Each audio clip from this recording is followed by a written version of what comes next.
High বন্ধুরা, আজকে আপনাদের মধ্যে আলোচনা করব পুষ্পা টু দ্য রুল নিয়ে। পুষ্পা টু মুভিটি অবশ্যই সবাই দেখেছেন। পুষ্পা টু 2024 সালে মুক্তিপ্রাপ্ত ভারতীয় তেলুগু ভাষায় মারপিট ধর্মী নাট্য চলচ্চিত্র, যেটি রচনা ও পরিচালনা করেছেন সুকুমার। এটি পুষ্পা দ্য রাইস 2021-এর দ্বিতীয় কিস্তি মুক্তিশ্রেষ্ঠী মিডিয়ার সহযোগিতায় মেত্রী মুভি ক্যামার্স দ্বারা পরিচিত। ছবিটি অল্লু অর্জুন প্রধান চরিত্রে অভিনয় করেছেন, সাথে রাশমিকা মান্দানা, ফাহাদ ফজিল, জগপতি বাবু, দঞ্জনা ও রাও রমেশ, সুনীল এবং অনসুয়া বরদাস।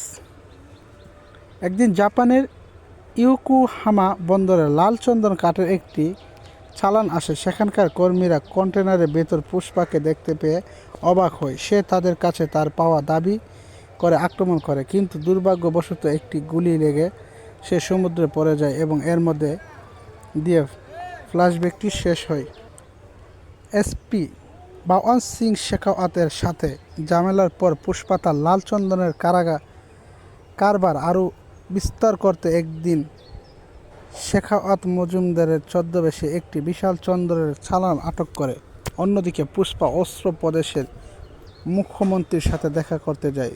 তিনি রাজনৈতিক সমস্যার কথা বলে পুষ্পার সাথে ছবি তুলতে অস্বীকার করেন এবং ঘটনাটি পুষ্পাকে নিয়ে মারাত্মক ব্যতীত করে। সে তার বন্ধু সিদ্ধাপ্পাকে মুখ্যমন্ত্রী বানাতে চায় এবং তার জন্য 500 কোটি টাকার প্রয়োজন। সিদ্ধাপ্পা কেন্দ্রীয় মন্ত্রী কুগাতাম বীরা প্রতাপ রেড্ডিকে বলে তাকে মুখ্যমন্ত্রী বানাতে। অন্যদিকে পুষ্পা মালদ্বীপের ব্যবসায়িক হামিদের সাথে 500 কোটি টাকার বিনিয়োগে 2000 টন লাল চন্দন বিক্রি চুক্তি করে।